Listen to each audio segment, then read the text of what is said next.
Olá! E hoje no nosso vídeo 2 sobre frações, nós vamos falar sobre os tipos de frações. Se nós temos aqui uma peça que vai representar o nosso inteiro, e nós dividir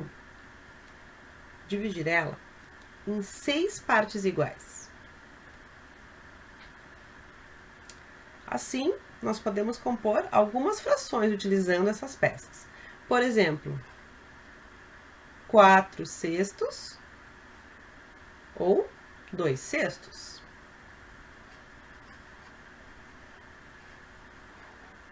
Lembrando que o nosso número que fica embaixo vai representar em quantas partes eu dividi meu inteiro e em cima, no numerador, quantas eu utilizei.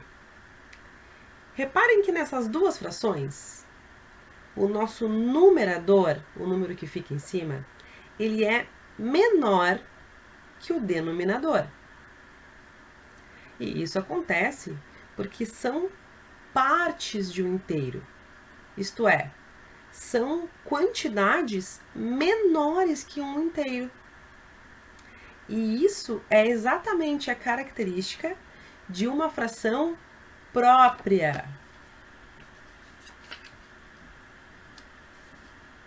As frações próprias possuem um numerador menor que o denominador.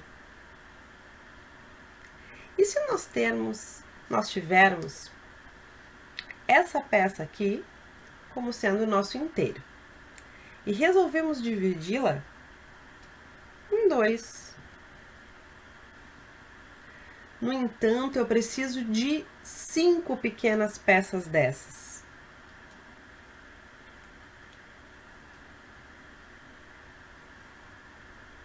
Ok. E essa parte fracionária a gente vai representar numericamente como? Dividir em 2 partes. E utilizei 5. Então, eu tenho aqui a fração 5/2.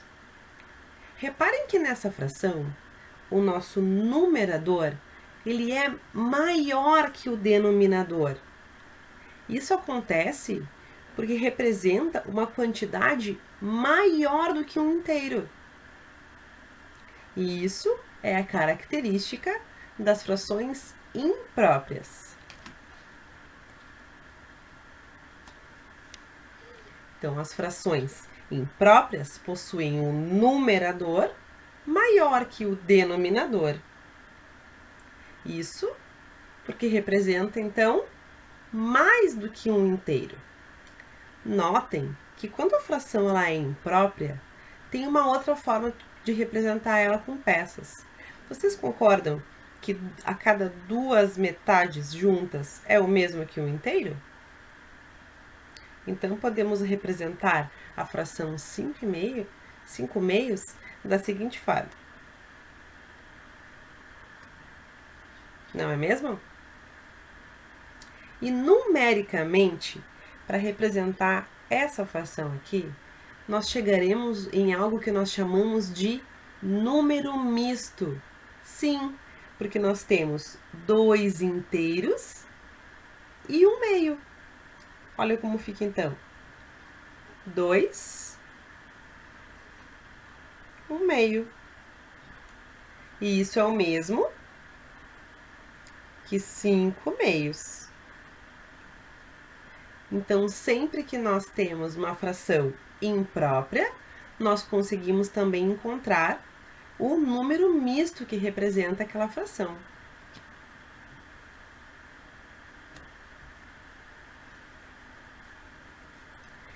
E agora, se nós tivéssemos a seguinte situação. Temos a nossa peça, que representa o nosso inteiro. E vamos dividi-la em 3 partes iguais. Mas eu vou precisar de 6 pequenas peças dessas. Tudo bem, já sabemos fazer isso, não é mesmo? E como que eu represento, então, numericamente essa quantidade? Nós já sabemos que numericamente nós representamos essa quantidade como 6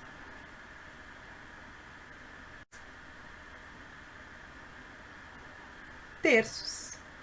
Não é mesmo?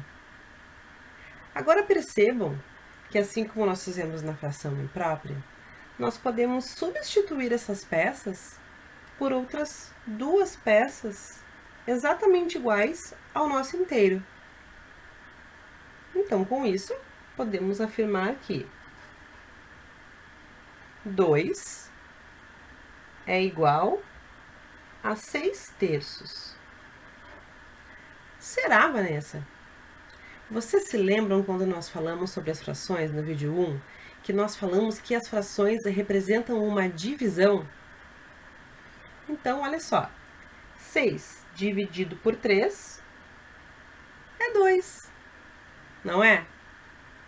E esse tipo de situação aqui, quando nós temos a divisão perfeita, a divisão exata entre o numerador e o denominador, chegando no resultado inteiro, nós temos uma fração que nós chamamos de fração aparente. Então, cuidado! Quando você encontrar uma fração imprópria, temos que analisar se o numerador não vai dividir de forma exata o denominador, porque se isso acontecer, se trata então de uma fração aparente. Tá certo, gente? Tchauzinho, até o próximo vídeo!